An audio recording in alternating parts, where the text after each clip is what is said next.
छात्रों, आज हम बायोस्फीयर रिजर्व के बारे में, भारत में कितने बायोस्फीयर रिजर्व हैं, कहाँ कहाँ पे हैं, और इनके बारे में थोड़ा थोड़ा हम जानेंगे। तो बायोस्फीयर रिजर्व क्या होते हैं?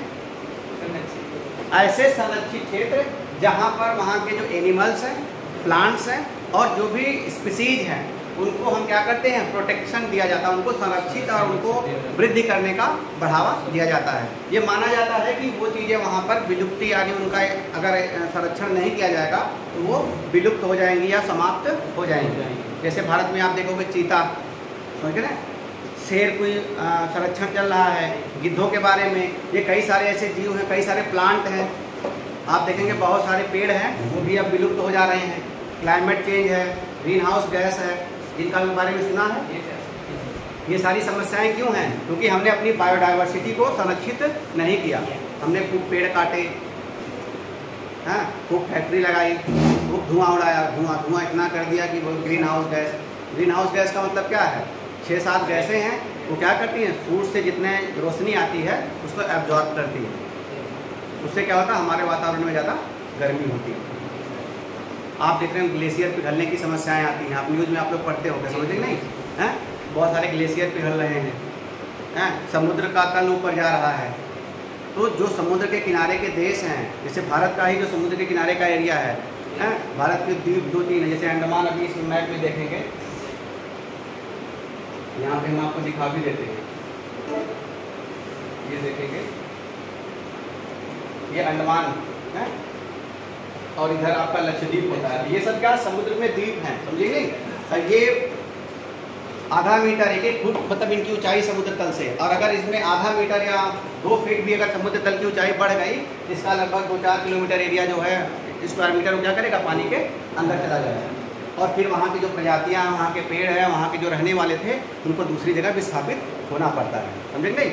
और जब कई बार ऐसी चीज़ें हम देखते हैं कि कोई प्रजाति है वो उसी क्षेत्र में ही रह पाती है, समझे नहीं? जैसे अभी हमारे यहाँ जो गाय भैंस हैं, इनको ले जाओ आप आर्कटिक पे छोड़ दो, नहीं जी पाएंगे। वहाँ के जंतु वहाँ के लिए उनका उसी लिए हैबिचुअल हो चुके हैं, उसी प्रकार के उनके शरीर की बनावट और उसी परिस्थिति में उसी जो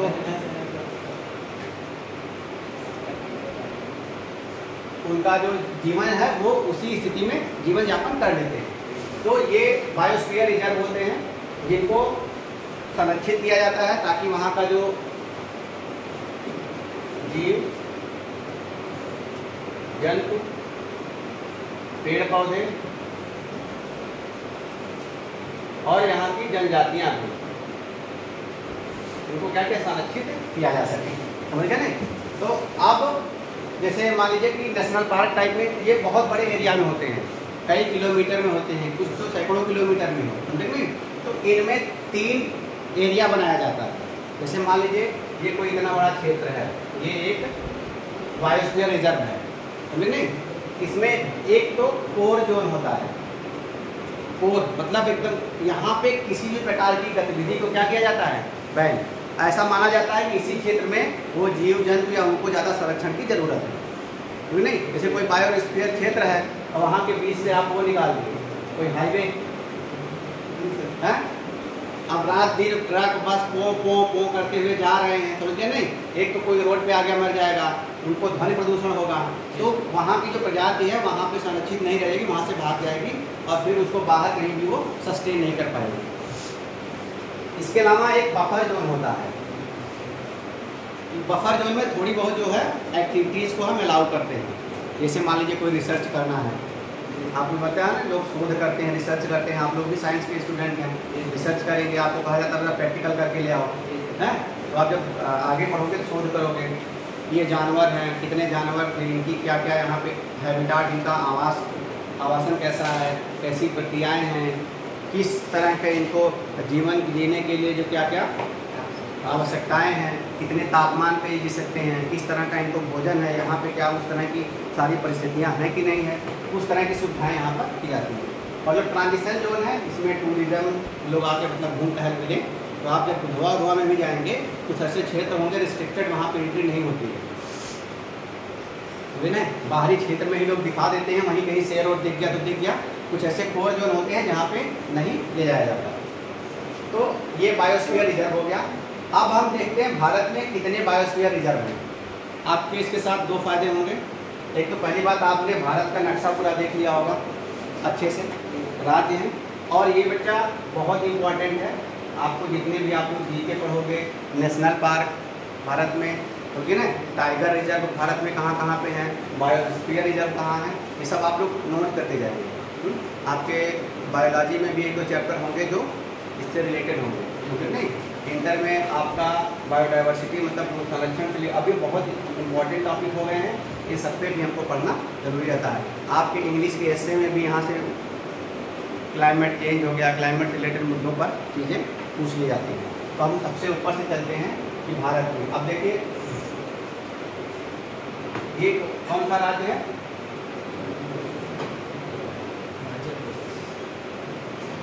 ये आपका हिमाचल है, जी सर। यहाँ पे कोल्ड डिजर्ट नाम का बायोस्फीयर रिजर्व, क्या नाम है, कोल्ड डिजर्ट, हिमाचल में।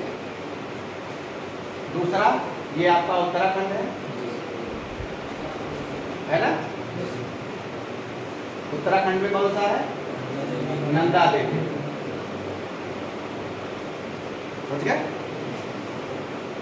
अब इधर से आ जाते हैं, ये गुजरात, कच्छ कारण जानते हैं ना, गुजरात में कच्छ है, पाकिस्तान बॉर्डर पे एरिया है। तो कच्छ का जो रण है भारत में, कच्छ है क्या है, बायोस्फीयर रिजर्व है, बहुत लंबे क्षेत्र में विस्तृत है। ये इधर में तीन देखिए, इधर ये देख रहे हैं सिक्किम, सिक्किम है ना, सिक्किम कहाँ पर है, ये भारत का, इसको ये जो एरिया है भारत का, इसको चिकन नेक बोला जाता है, और ये सिक्किम है। सिक्किम में कौन सा है, कंचनजंगा, कंचनजंगा भारत की क्या है, सबसे ऊंची चोटी भी है, समझ नहीं। विश्व की सबसे ऊंची चोटी कौन सी है, एवरेस्ट। एवरेस्ट कहाँ पर है, नेपाल, हिमालय में, लेकिन नेपाल में पड़ता है एवरेस्ट। कई बार बच्चे विषय पूछते हैं कि भारत की सबसे ऊंची चोटी एवरेस्ट ही लिखे रहते हैं, नहीं। ये सिक्किम, सिक्किम में कंचनजंगा है। अब यहाँ पे आप देख रहे हैं आसाम, ये वाला एरिया जो आसाम का है, ये पूरा देख रहे हैं, दिख रहा है नहीं, ये पूरा जो है ये आसाम है। और आसाम में दो बायोस्फीयर रिजर्व हैं, क्या क्या नाम है, मानस और डिब्रू सखोवा। डिब्रू सखोवा और मानस, कई बार पूछा जाता है कि उसमें एग्जाम्स में, आप जैसे मान लीजिए कई सारे बच्चे आर्मी में जाते हैं, तो आर्मी में जीके भी पूछा जाता है ना, वो मानस कहाँ पर है, या डिब्रू सखोवा किस राज्य में स्थित है, या बायोस्फीयर, समझ गए नहीं, या बायोस्फीयर से देखा किस राज्य में, उनको मिलान करने के लिए। मानस में आपने देखा होगा गैंडे एक सींग दो सींग वाले सबसे ज़्यादा इधर ही पाए जाते हैं। इसके बाद आपका ये हो गया, ये कौन सा राज्य है, अरुणाचल, क्या है, अरुणाचल। अरुणाचल में कौन सा है, एक है देहांग देवांग, देहांग देवांग करके क्या है, ये बायोस्फीयर रिजर्व, ये अरुणाचल में है। और ये देखो यहाँ पे बेटा मेघालय है कि नहीं है, मेघालय में क्या है, नोक्रेक, नोक्रेक मेघालय में है। यहीं पर एक तैरता हुआ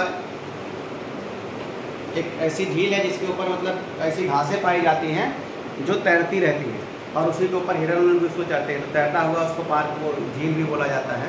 तो ये नोक्रेक मेघालय में है, ये हमने देख लिए। अब हम थोड़ा ऊपर चलते हैं, तो हमने कौन कौन से प्रदेश के देख लिए, हिमाचल में cold desert, Nanda Devi, UP में एक भी है बायोस्फीयर रिजर्व नहीं है।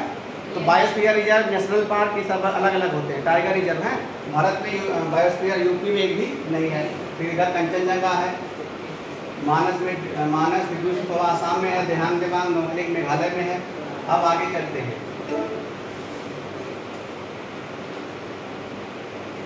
सही आगे है, अब इधर से आगे, ये कौन सा राज्य था, ऊपर चला गया था, पश्चिम बंगाल, ठीक नहीं। ये इधर ये वाला जो एरिया है ये वो बांग्लादेश का, पश्चिम बंगाल में ये जो एरिया सुंदरबन कहलाता है, जी सर, समझे नहीं, सुंदरबन जो है क्या है, बायोस्फीयर रिजर्व है। यहाँ पे मैंग्रोव वन पाए जाते हैं, समझे नहीं। मैंग्रोव वन के बारे में कभी पढ़िएगा आप लोग, मैंग्रोव वन क्या होते हैं, सुंदरबन क्या है। सुंदरबन में चीते और शेर भी पाए जाते हैं। फिर ये उड़ीसा सिमलीपाल, ये देखो इसके बाद क्या, कौन सा राज्य आ गया, उड़ीसा। यहाँ पे क्या है, सिमलीपाल, उड़ीसा में है। ये नाम आप लोग याद रखिएगा, समझे नहीं। अभी हम एक ग्रुप बना देंगे टेलीग्राम पे, सारे बच्चों को जोड़ देंगे, उसमें कुछ इस तरह के जीके के जो वीडियो हैं या आपके जो क्लास के सर लोग वीडियो लेंगे, वो हम लोग हर, चाहे आर्ट का हो चाहे साइंस का, हर बच्चों का ग्रुप होगा, आप लोग उसमें जुड़ जाएंगे। उसमें आपको ऐसे भी गर्मियों में हम लोग मटेरियल देते रहेंगे, आपको पढ़ते रहेंगे। इसके बाद ये अभी देखो,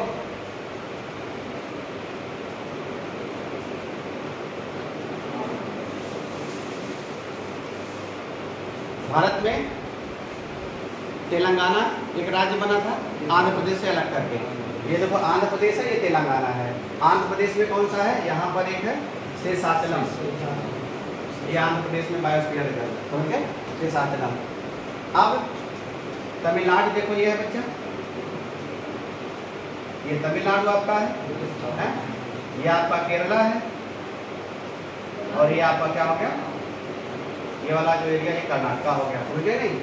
तो गल्फ ऑफ मन्नार, मन्नार की खाड़ी जानते हैं, भारत और श्रीलंका के बीच में मन्नार की खाड़ी, और यहाँ पे गल्फ ऑफ मन्नार, ये क्या है, बायोस्फीयर रिजर्व। कई बार लोग जब दक्षिण भारत जाते हैं घूमने तो ये सब देखने वाली चीज़ है। और यहाँ पे ये आपका क्या है, अंडमान और निकोबार द्वीप समूह, यहाँ पर एक ग्रेट निकोबार अंडमान आइलैंड है, ग्रेट निकोबार भी एक बायोस्फीयर रिजर्व है। बहुत सारी अच्छी प्रजातियाँ, इसमें समुद्री प्रजातियाँ ज़्यादा पाई जाती हैं। अब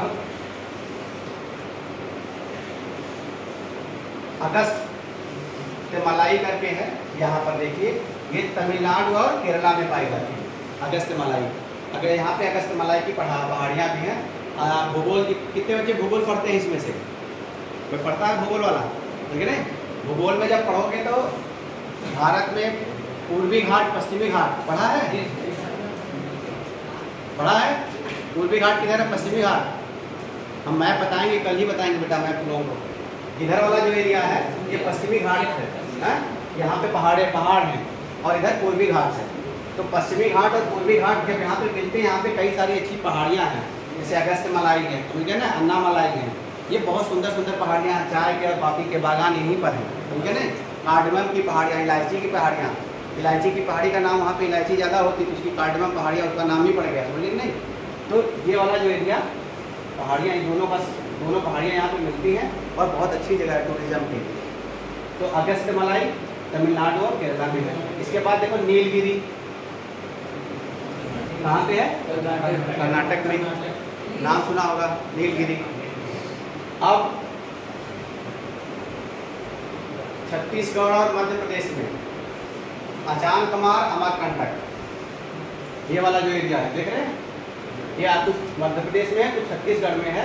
तो ये कहाँ पे है, छत्तीसगढ़ और मध्य प्रदेश में बायोस्फीयर रिजर्व। पंचमढ़ी और पन्ना, पन्ना टाइगर रिजर्व भी है, बायोस्फीयर रिजर्व भी है, टाइगर रिजर्व भी है। ये देखो पंचमढ़ी और पन्ना, ये दोनों जो है कहाँ पर है, तो भारत में ये इतने क्या है, बायोस्फीयर रिजर्व है।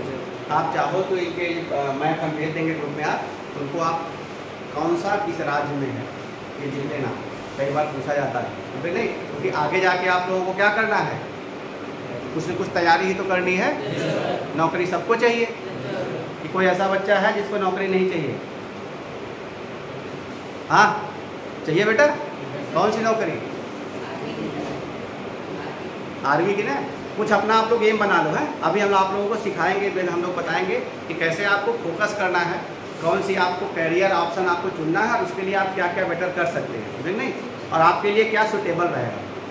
कई बार बच्चे क्या करते हैं कि बस एम कर लेंगे हमको ये बनना है, उनको यही पता नहीं कि उनके अंदर वो कुछ दूसरे क्षेत्र में बहुत अच्छा बन सकते हैं, उनकी कैपेसिटी कुछ और है, समझे नहीं। मम्मी पापा ने कह दिया तो वही बनेंगे। तो आप लोगों के लिए मतलब आप अपने जीके हैं, ये सब चीज़ें जानकारी, अगर आपको कम्पिटिटिव जैसे आर्मी में जाना है, आपको बैंकिंग में जाना है, यूपीएससी पीसीएस की तैयारी करनी है, सीटेट, इन सब की, तो हर जगह जीके के और करंट अफेयर्स के क्वेश्चंस आते हैं, उसमें ये बहुत ज़्यादा पूछे जाते हैं, 1-2 क्वेश्चन यहाँ से रहते हैं, इनको आप जान लेंगे। इसी के साथ साथ आप क्या जान लिए, आपने भारत के नक्शे के बारे में एक बार अच्छे से जान लिया, कौन सी चीज़ कहाँ है, प्रदेश के नाम भी जान लिए। आपको कोई बताए कि बेटा तेलंगाना और आंध्र प्रदेश कहाँ है, बता सकते हो? तेलंगाना कहाँ है? हम मैं 4 बता, ये तेलंगाना है, ये तेलंगाना है, ये तेलंगाना है, ये वाइट वाला ये तेलंगाना है, ये आंध्र प्रदेश है, ये देखो कर्नाटका, ये तमिलनाडु, ये केरला है, ये उड़ीसा है, छत्तीसगढ़ है, ये महाराष्ट्र है, ये एमपी है, ये गुजरात है, वेस्ट बंगाल है, ये झारखंड है, बिहार है, यूपी है, त्रिपुरा, ये मेघालय, मणिपुर, मेघालय ऐसे है, नागालैंड है, समझे नहीं? तो मैप, आप जिस देश में रहते हैं उसका मैप, मैं उस देश की राजधानी, वहाँ के मेन जो चीज़ें हैं, इनको आपको जानकारी रखनी होगी। ये इसे सब बच्चे नोट कर लेंगे। धन्यवाद।